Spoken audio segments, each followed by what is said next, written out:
Сайн байна уу эрхэм хүнд үзэгчдээ. Өсрийн гарт нэвтрүүлгийн удаагийн дугаар үгээр эхэлж байна. Бид өнөөдрийн дугаараараа саяхан улсын их хурлаар батлагдсан хөгжлийн бодлого төлөвлөлтийн тухай хуулийн тухай ярилцахаар эдийн засгийн судлаач Чимд Давгийг студид урьж оролцуулаад байна. Тэгэхээр аливаа улс орны хөгжил гэдэг бол өөрөө залгамж чанартай байх хэрэгтэй.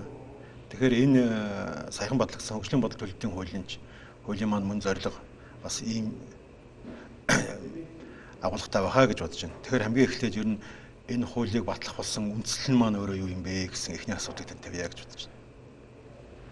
За баярлалаа. Хөгжлийн бодлого төлөлтийн хууль маань ер нь 3-4 жил шахуу яригдчихэж энэ 2015 оны 11 сарын 26-нд улсын их хурлаар батлагдлаа. За энэ хууль яагаад батлагдах болсон юм бэ гэхээр нэгд олон улсын нийтлэг нэг чиг хандлага, хоёрд нь Монголын өнгөрсөн 20 жилийн төрийн албаны явц хөгжлийн бодлоготой уялдаад бол зайлшгүй юм хууль байх хэрэгтэй байна гэдэг ийм суурин дээр бол энэ хууль бол боловсруулагдсан байгаа. Олон улсын хандлага гэдэг маань юу юм бэ гэхээр ер нь бол нэг хөгжлийн загвар гэсэн ойлголтууд байдаг. Жишээлбэл зүүн Европын орнууд бол илүү макро эдийн засгийн бодлого дээрээ суурилсан. Өөрөөр хэлбэл төсөв төлбөрийн тэнцэл нь алдагдaltaгүй, инфляцийн доктортой байхад хувийн хвшил өөрөө ингээ хөгжиж гинөө гэсэн ийм илүү одоо чөлөөт зах зээлийн эдийн засгт суурилсан үзэл баримтал байдаг. За Япон, зүүн өмнөд Азийн орнууд бол илүү тэр зах зээл рүү засгийн газраас нь оролцсон микро эдийн засгийн бодлого чиглэл рүүгээ чиглэсэн. Одоо үйлдвэрчлэлтийг дэмжих бодлогоч гэдэг юм уу. Ийм чиглэлийн бодлогууд дээр суйрлаад одоо Японы хөгжлөхэд 50-60 жилийн хугацаанд маш хурцтай хөгжлөө. Мөн зүүн өмнөд Азийн бар гэж байгаа дөрвөн орны хувьд бол эдийн засгийн хурцтай хөгжлөө. Тэгэхээр Монгол улс маань өнгөрсөн 20 жилийн хугацаанд ямар бодлого, ямар загвараар хөгжиж байгаа гэд харахад бол илүү одоо олон улсын валютын сангийн энэ макро эдийн засгийн бодлого дээр суурилсан нэг ийм савлгаатай бодлого дээр явагдаж ирж байна. Нөгөө талд нь энэ төрийн бодлогын залгамж чанар нэлээд алдагдсан. Өмнө нь юу хийжсэн, дараад нь юу хийж гэнэ гэдэг залгамж чанар байхгүй. Энэ дээр суйрлаад зайлшгүй энэ хууль бол боловсруулах шаардлагатай юм байна гэдэг агуулгаар энэ хуулийн дээр бол анх зөвлөхөр ажилласан. Тэгээ одоо яг өнөөгийн нөхцөлд хэд нэг 90 оноос хойш нэг 400 орчим бодлогын баримтчиг батлагдсан байт юм байна. За энэ бодлогын баримтчгийг боловсруулах батлагдсан би өөрөө бол яамны төвшин, салбарын яамны төвшөнд оролцож явсан. Ямар процедураар явдгийг бол сайн мэднэ л дээ. Гэтэл энэ боловсруулагдсан, батлагдсан баримтчгуудаа эргээ харахад үнэхээр биелэлтэн байна уу, залгамж чанар байна уу, боловсруулалтын хоорондын уялдаа гэж юм байна уу гэдээ ингээ харахаар цаг хугацааны хувьд одоо жишээл Монгол улсын хөгжлийн үзэл баримтлахад 1996-аас 2015 оны хооронд хэрэгжинэ гэд батлагдсан байгаа. Гэтэл одоо бүх нийтийн экологийн боловсролын хөтөлбөрийн салбарын бодлого шүү дээ энэ маань 1997-оос 2030 оны хооронд хэрэгжихээр. За тэгээ аймаг болгоны бас хөгжлийн бодлогын нэг баримтчгууд гарсан байна. Тэгтэл аймаг болгон бол цаг хугацааны хувьд маш ялгаатай. Нэрийн хувьд ч гэсэн маш ялгаатай. Хөгжлийн цогц бодлого, хөгжлийн мастер төлөвлөгөө, тухайн аймгийн одоо хөгжүүлэх хөтөлбөрч гэдэг юм уу? Ийм нэгд нэрийн хувьд ялгаатай, хоёрдугаар цаг хугацааны хувьд зөрүүтэй. Тэгээд хоорондын уялдаа байхгүй. Хэрэгжилт муутай гэдэг нь юу гэхээр санхүүгийн их усрэг учраас энэ маань зүгээр нэг баримт бичиг буюу цаас болчдөг. Тэр энэ нэг процедурын ямиг хэрхэн зохицуулах, хууль эрхцэн хувьд зохицуулахгүй болохгүй юм байна гэдэг суурин дээр л энэ хууль маань боловсрогдож гарсан л да. Тэгэхээр энэ хуулийг боловсруулах улсын их хурлын ажлын хэсгийн дараагаар амар жаргал гишүүн ажилласан юм байлээ. Тэгээд өөрөө бол яг ажлын хэсгийн дэд ажлын хэсгийг ус ахалж ажилласан. Тэгээ ингээ хараад ахаар энд бол төрд ажилласан туршлагатай юм хүмүүс байж байгаа. Үнэхээр бид нар одоо ингээд сая өөрөө ярьлаа. Энэ 470 орчим бодлогын баримтчиг байна гэдэг. Тэгэхээр энэ бодлогын баримтчгийг бол яг тухайн их хурлаас батлсан тэр баримтчиг нь тухайн их хурлынхаа 4 жилийн хугацаанд л хэрэгждэг. Дараагийн үнэн чанартай тийм ээ. Дараагийн шинээр их хурл батлагдаад одоо шинээр засгийн газрын мөрийн хөтөлбөр батлагдаад өмнө байсан тэр бодлогын бичиг баримтыг үнэн чанартаа мартчихдаг ийм тал ажиглагддаг шүү дээ тийм ээ. Тэгэхээр энэ асуудлыг шийдэхэд бол энэ хуулийн маань нэг зорилго оршиж байгаа юм байхаа гэж бодож байна. Тэгээд түүнээс гадна өөр ер нь ямар асуудлыг та нар шийднэ гэж энэ хуулийн тусгасан байна. Тий. Энэ асуудлыг ярихын тулд баг энэ загвар дээр илүү тайлбарлуул ойлгомжтой байх тийм ээ. Өнөөдөр ямар бодлогын баримтчгүүд мөрдөгж гин гэдгийг бол энэ одоо үндэсний төвшөнд үзэл баримтлал гэдэг нь хөгжлийн хөтөлбөр, хөгжлийн зохис бодлого гэдэг байна. Салбарын төвшөнд бол ийм бас урт чим шиг дунд хугацааны ийм төрөөс баримтлах бодлогууд явж идэг. За орон нутгийн төвшөнд түрүү ярьдаг шиг ингээ ялгаатай бодлогууд явж байгаа. Тэгэхээр энэ хууль гарснаар Монгол улсын хэмжээнд урт хугацаанд бодлогын ямар баримтчиг байх юм бэ? Дунд хугацаанд бодлогын ямар баримтчигуд байх юм? Богино хугацаанд ямар баримтчигуд байх юм? Энэ баримтчгийг боловсруулахдаа ямар зарчим шалгуурыг хангасан байх ёстой. Тэгээд эрх зүйн хувьд хэн боловсруулж хэн баталж явах юм? Тэгээ боловсруулсан баримтчгээ эргээд яад хянж явах ингээд нэг ийм цикл ер нь олон улсын зарчимд бол нэг ийм бодлого төлөлтийн зарчим цикл гэж байдаг л да одоо мөчлөг. Эхлээд тухайн бодлогоо гаргахад нөхцөл байдлын үнэлгээ хийдэг, илүү судалгаанд суурилсан үнэлгээ хийдэг, бодит байдлаа зөв тодорхойлдог. Энэ дээрээс урьдчилан цаашд бодлогоо гаргадаг. Тэгээ олон нийтийн оролцоог орж хилцүүлдэг. Тэгээ эндээсээ бодлогын хувилбараа сонгоод эцсийн нөхцөл баталдаг. За батлагчаад хэрэгжилт нь ямар байна вэ гэдгийг хяналт шинжилгээ үнэлгээгээр хяндаг. Нэг ийм тойрог циклийн хүрээнд л энэ маань хууль маань батлагдсан л да. За тэгээ энэ хуулийн хүрээнд одоо энэ юун дээр тайлбарлахад Монгол улсын урт хугацаанд бол Монгол улсын хөгжлийн үзэл баримтлал гэж нэг л бодлогын баримтчиг байна. Энэ 15-аас 20 жилийн хугацаатай байх юм аа. Одоо нөхцөл байдал эдийн засгийн орчин нөхцөл байдлыг хурдан өөрчлөгдөж байгаа учраас хит урт байх бол бас хэцүү л дээ. Эрсдлэгтэй олон дахин өөрчлөх болно. Бусад орнуудын туршлагыг харахад бол нэг дунджаар 15-аас 20 жил, за цаацх нь 25 жилийн хугацаатай л байна. Тэгэхээр нэгд Монгол улсын хөгжлийн үзэл баримтлал гэдэг ийм урт хугацааны бид бодлоготой байя. Энэ нь бол намуудын оролцоо, эрдэм шинжилгээний байгууллагуудын оролцоотой. Дээр нь олон нийтийн бас оролцоог хангаж ингэж боловсруулад ерөн зүгээр нэг хэдийгээр өрсөлдөж байгаа намууд боловч үзэл бол ялгаатай боловч Монгол улс бол нэг ийм чиглэл рүү хөгжих юмаа гэдэг вижн буюу хөгжлийн үзэл баримтлалтай болъё. Энэ вижн гэдэг юм дээрээ суурлаад за ийм төрөөс баримтлах бодлого буюу ийм дунд хугацааны 8-аас 10 жилийн хугацаатай ийм төрөөс баримтлах бодлогууд байя. Энэ нь 2-3 чиглэлд явах юм. Нэгд нь бол тухайн салбарын түвшинд. Одоо эрүүл мэндийн салбар гэхэд өнөөдөр бол нэг төрөөс баримтлах бодлого гэх 5 бодлого байж байна. Энэ нь бол одоо нийгмийн эрүүл мэндийн талаар төрөөс баримтлах бодлого, уламжлалт хангах ухааны талаар төрөөс баримтлах бодлого. Гэтэл эрүүл мэндийн салбарт эндээс бус чиглэлүүд нь яах юм бэ гэхээр зангидсан юм уу юм нийтлэг нэг юм асуудал байхгүй. За боловсролын салбарын хувьд саяхан бол боловсролын салбарын талаар төрөөс баримтлах бодлого тухайн салбарынхаа түвшинд ингээ аваад үзсэн. Нөгөө талд нь бас нэг энэ асуудал бол салбар дундын асуудал. Хөгжлийн бүс нутгийн асуудлууд яах юм бэ гэдэг. Одоо жишээлбэл Монгол хүний хөгжил гэдэг хөтөлбөр байлаа гэж бодох төрөөс баримтлах бодлого гэдэг. Энэ бол илүү салбар дундын асуудал дээр суурилсан байдал. Хүний хөгжил гэхээр нэгд нь эрүүл мэндийн асуудал, боловсролын асуудал, нийгмийн хамгааллын асуудал. Энэ юмнуудыг харилцан уялдааг наасан зохицоор шийдсэн бодлогын баримтчиг байх хэрэгтэй юм аа. Энийг боловсруулахдаа бас нэг олон улсын төр стандарт арга зүйдээр суурилж боловсруулах хэрэгтэй юм аа. Энэ илүү тэр нэг урт хугацааныхаа бодлоготойгоо уялдсан байх хэрэгтэй юм аа гэдэг. Нэг асуудал. За тэгээ өөрийн чинь асуудал руу орохын хувьд бол энэ намуудын тэр нэг заламж чанар гэдэг асуудал. Одоо 4 жилийн циклтэй явж байгаа энэ нөхцөлд тэгээд яг энэ хуулийн гол лог нь урт хугацааны бодлого нь бол дээрээ суурлаад дунд хугацааны бодлого нь гарсан. Дунд хугацааныхаа бодлого дээрээ суурлаад намуудын мөрийн хөтөлбөрт нь боловсруулж явах юм лог хийгдсэн. Тэгтэл намуудын мөрийн хөтөлбөр маань энэ урт хугацааныхаа хөгжлийн бодлоготой нийсэж гин үгүй юу гэж яа тодорхойлох вэ гэдэг юм асуудал.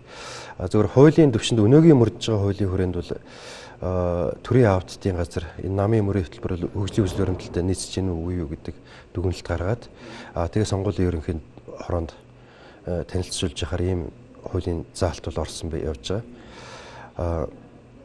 Гэхдээ энэ маань бас төрийн аудитын газар энийг хэрэгжүүлж чадах уугүй юу гэдэг бол асуудал байгаа. Гэхдээ магадгүй ийм улс төрийн биш мэрэгжлийн байгууллагууд дээр суурилж энэ үнэлт дүгнэлгээ хийлэгдэх бас байж болно л доо. Тэгэхээр энэ чи ерөөсөө сая энэ хуулийг хэрэгжүүлэхийн тулд бэлтгэл хугацаа их шаардлагатай юм байна. Болсон хүчний чадварыг дэвшлүүлэх хэрэгтэй байна гэсэн шууд юм дүгнэлтийг хийж болохоор байх шиг юм тийм ээ. Тэгэхээр за одоо шууд хүчин төгөлдөр байгаа хугацааныхаа хувьд хүчин төгөлдөр байгаа 290 орчим бодлогын баримтчгуудыг бид нэр ойрын хугацаанд хөгжлийн бодлого төлөлтийн хуулийн дагуу шинжлэх одоо багцлах асуудал яригдах нь шийдэх тийм ээ. Тэгээ эрүүл мэндийн салбарт тэр бодлого жишээлхэд 5 бодлого байх шаардлага байхгүй. Жишээлхэд хөдөө аж ахуйн салбарт гэдэг чинь хөдөө аж ахуйн салбарт гэхээр газар тариалангийн ч юм уу мал аж ахуйн гэсэн 2 бодлого байх хэрэгтэй баг тийм ээ.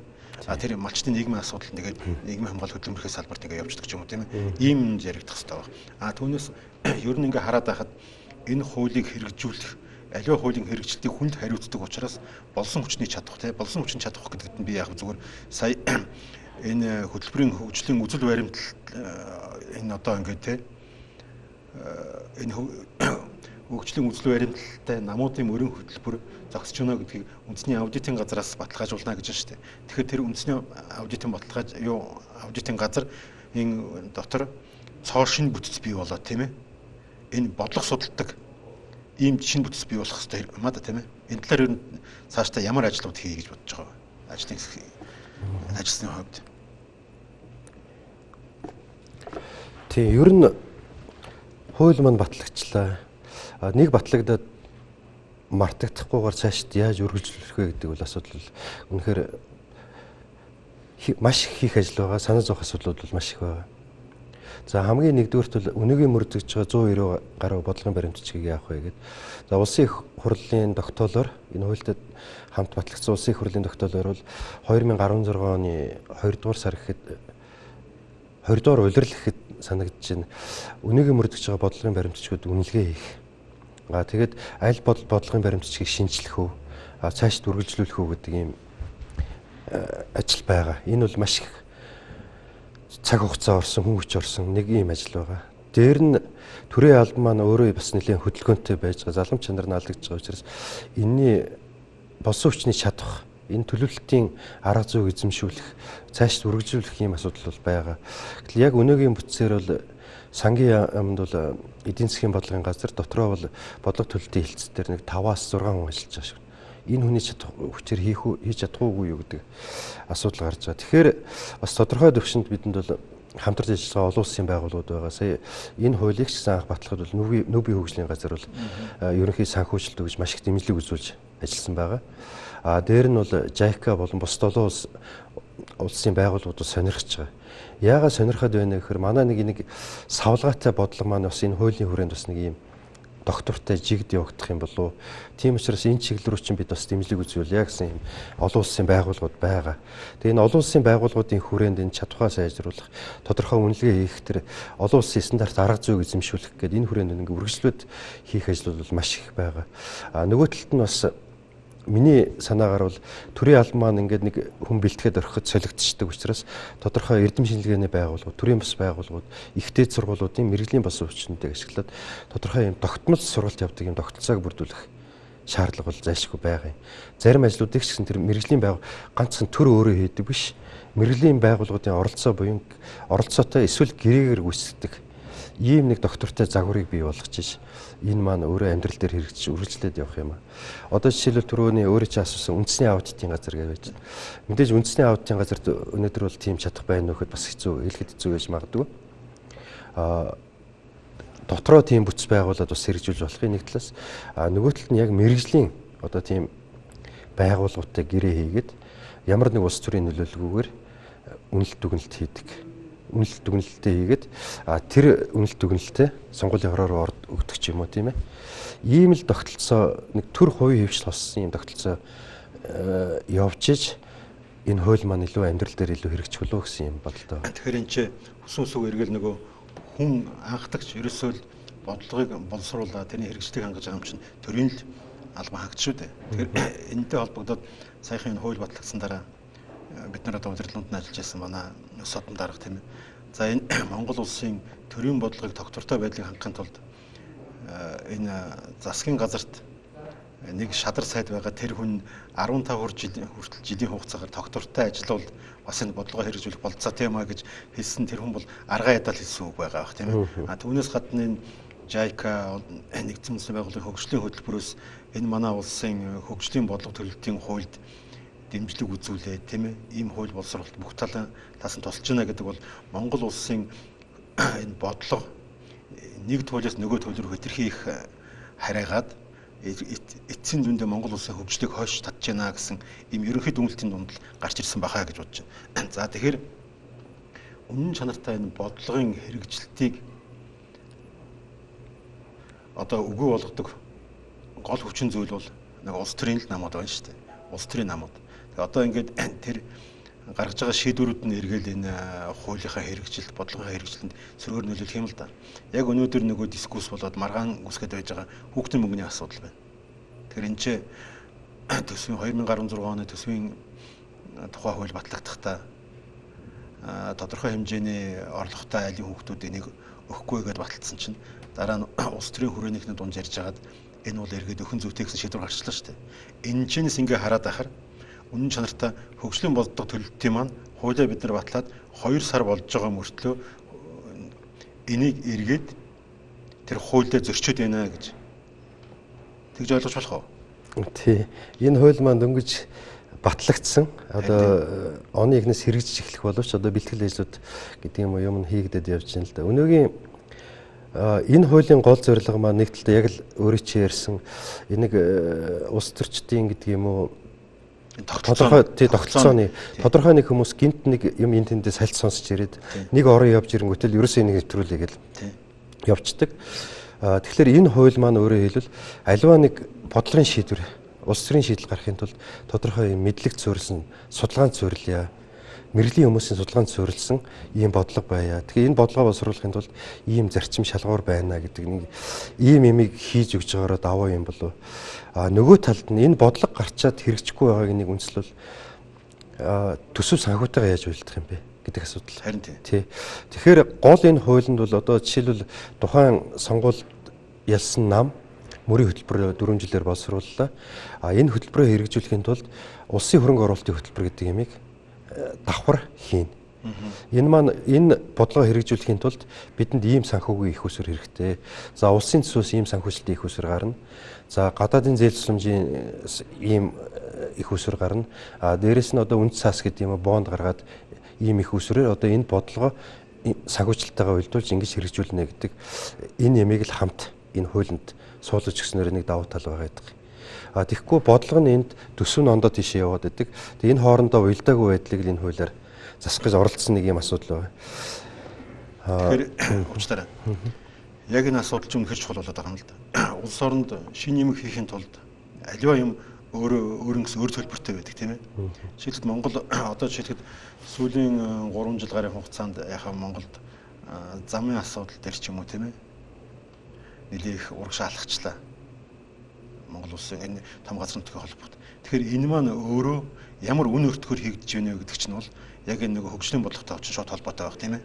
Тэгэхээр бид нар өнөөдөр энэ гаднаас зээл авахдаа ямар хувьтай зээл авах хэрэгтэй тийм ээ. Ямар нөхцөлтэй зээл авч болох юм, ямар нөхцөлтэй зээлийг авч болохгүй юм тийм ээ. Энэ минь ч одоо бүгд л тусна байх гэж ойлгож байна. Тий. Одоо жишээлбэл тий. Энэ хүрээнд бол одоо жишээлбэл зээл тусламжийн талаар төрөөс өрөмжлөх бодлого гэдэг юм уу. Одоо яг хуулийн хүрээнд мөрдөгдөд явж байна л да. Тэгээ Монголын хөгжлийн одоо тэргүүлэх чиглэл юу юм? Эсвэл одоо инклюзив гэдэг шиг оролцоотой өсөлтөн дээр илүү суурилж явах юм уу? Хөгжлийн чиг баримжаа үйлдвэрчлэлтэд дэмжсэн чиглэл рүү явах юм уу? Илүү нөгөө макро эдийн засгаар суурилсан бодлого дээр явах юм уу? Гэдэг энийг эсвэл нийгмийн хөгжлөө илүү дамгаалж хөгжих юм уу гэдэг ингээд бодлогын чиглэлүүд байна шүү дээ. Эсвэл дэд бүтцээ хөгжүүлэх юм уу гэдэг.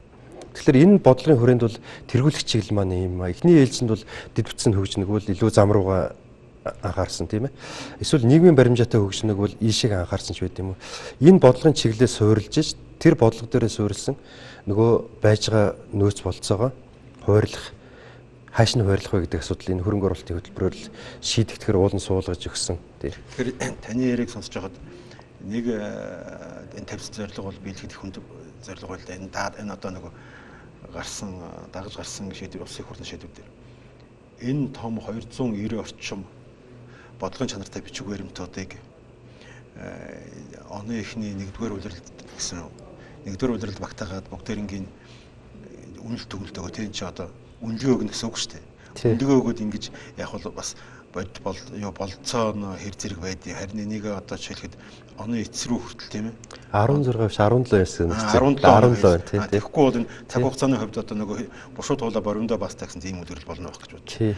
Энэ маань яг их хурлын тогтоолын заалталтай 17 он хүртэл тэр хүрээнд бол яг өнөөгийн одоо төрийн алба бол өөрөө тэрийг үнэлгээ хийж чадахгүй л. Тэгэхээр эрдэм шинжилгээний байгууллага те тухайн чиглэлийн мэрэгжлийн холбоод олон улсын байгууллагын оролцоотой энэ асуудлыг шийдэх асуудал гарч байгаа юм тийм. Ярилцлагаас дахиад нэг асуудал гарч байна. Шийдвэрлэх систем. Тэрний юу юм бэ гэхээр төрийн албаны тухай хууль гэдэг юм маань өөрөө энэ хөгжлийн бодлого төлөлтийнхээ хуультай өөрчлөгдөх ёстой юм байна гэж. Өнөөдөр та бүхэн хоёулаа төрийн захиргааны байгууллагад ажиллаж байсан тийм хоёулаа. Тэгэхээр би тэрийг ажиллаж байхад бол төрийн байгууллагад ажиллаж байсан хүний одоо дундч ажилласан хугацаа бол 20 буюу түүнээс дээш байдаг гэсэн. Аль ч хүнийг салбар хариуцсан хүнийг асуугаад явах тэр хүн бол ерөөсөө нэвтрэхий толшгол байдаг гэсэн тийм. Өнөөдөр хараад байсан чинь 2 жилийн хугацаатай байна шүү дээ төрийн албан хаагчийн төр даал паасан хугацаа. Тэгэхээр энэ нөхцөл нөгөө энэ залгамж чанар хөгжлийн бодлого төлөлтийн асуудлыг ярих нь бол учир дутагдaltaй байгаа гэж бодож байна. Тий. Өнөөгийн улс төрийн тогтолцоо тэгээд дээр нь төрийн албаны хуулийн хүрээнд бол энэ залгамж чанар болсон хүчний бэлтгэл одоо чадах гэдэг асуудал бол хэцүү асуудал байгаа л да. Гэхдээ мэдээж энэ хөгжлийн бодлого төлөлтийн хуулиар бол энэ асуудлыг шийдэхэд хэцүү.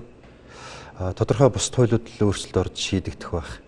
Гэхдээ зөвхөн нөгөө талд нь энд гарц сайж байгаа нэг асуудал бол төрийн алба тодорхой ийм төрөөс гадна байж байгаа мэрэгжлийн байгууллагууд, эрдэм шинжилгээний байгууллагууд, их дээд сургуулиуд дээр илүү бас түшгэлж ингэж хамтын ажиллагааг бий болгох гэж байгаагаар л энэ хуулийн маань бас нэг давуу тал юм болов.